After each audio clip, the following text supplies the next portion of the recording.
सिया अपनी सास और पति के साथ रहती थी। शुरुआत में तो दिन शांति से बीते, लेकिन कुछ समय बाद दोनों में झगड़े होने लगे।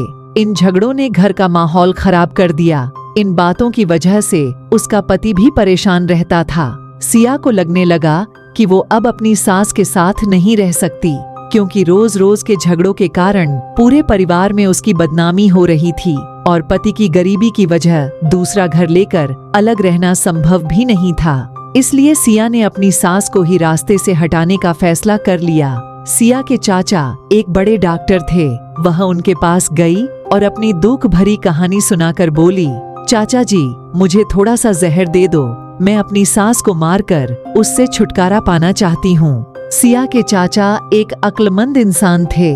वो उसकी समस्या समझ गए और उसके समाधान का एक तरीका निकाला और कहा, बेटी, अगर तुम अपनी सास को मारने के लिए जहर का इस्तेमाल करोगी तो सब लोगों को तुम पर शक हो जाएगा और तुम जेल चली जाओगी।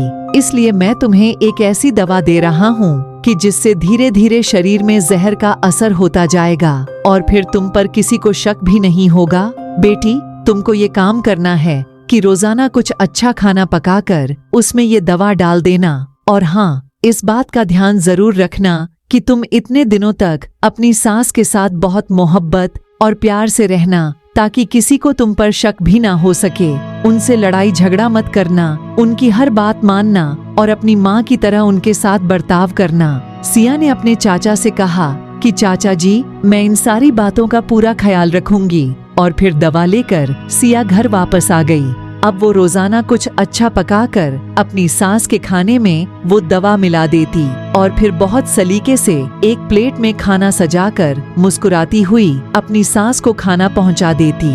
जब भी उसकी सास उस पर गुस्सा होती तो वो बड़ी खामोशी से उनकी बातों को सुनती और अपने गुस्से को काबू में रखकर चाचा की सलाह के अनुसार अपनी सास की खूब सेवा करती, उनके गुस्से की किसी बात का जवाब ना देती। 6 महीने बीत गए। अब तो घर का नक्शा ही बदल गया। सास ने जब देखा कि मेरी बहू मेरा बहुत ख्याल रखती है और मेरी किसी बात का जवाब नहीं देती है, तो सास को भी बहू से मोहब्बत हो गई और वो उसको अपनी बेटियों की तरह मानने लगी।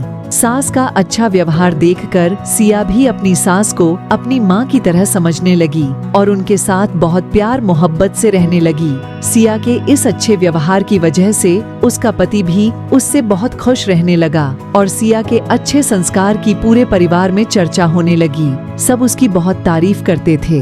अब एक दिन सिया फिर अपने चाचा से मिलने गई और बोली कि चाचा, पिछले 1 महीने से मैं अपनी सास को तुम्हारी जड़ी बूटी नहीं खिला रही हूँ, क्योंकि अब वह मेरा बहुत ख्याल रखती है। इसलिए चाचा, अब आप मुझे कोई ऐसी दवा दीजिए जिसकी वजह से मेरी सास के जिस्म से उस जहर का असर बिल्कुल खत्म हो जाए।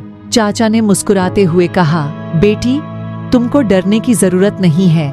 मैंने तुमको उस दिन जहर नहीं दिया था, बल्कि तुम्हारी सास के लिए ताकत की दवा दी थी, क्योंकि जहर तुम्हारे दिमाग और व्यवहार में था। लेकिन अब तुमने अपने प्यार और मोहब्बत से उस जहर को खत्म कर दिया है। जाओ और एक खुशहाल जीवन जियो। याद रखना, हमारा व्यवहार, हमारे शब्द और लहजा तय करता है कि दूसरे हमारे साथ कैसा व्यवहार करते हैं। यदि आप चाहते हैं कि दूसरे आपका सम्मान करें और अपने अधिकारों को पूरा करें, तो सबसे पहले आप उनके अधिकारों को पूरा करके उनका सम्मान करना शुरू कर दीजिए। फिर देखना सारे लोग तुम्हारी कैसी तारीफ करते हैं।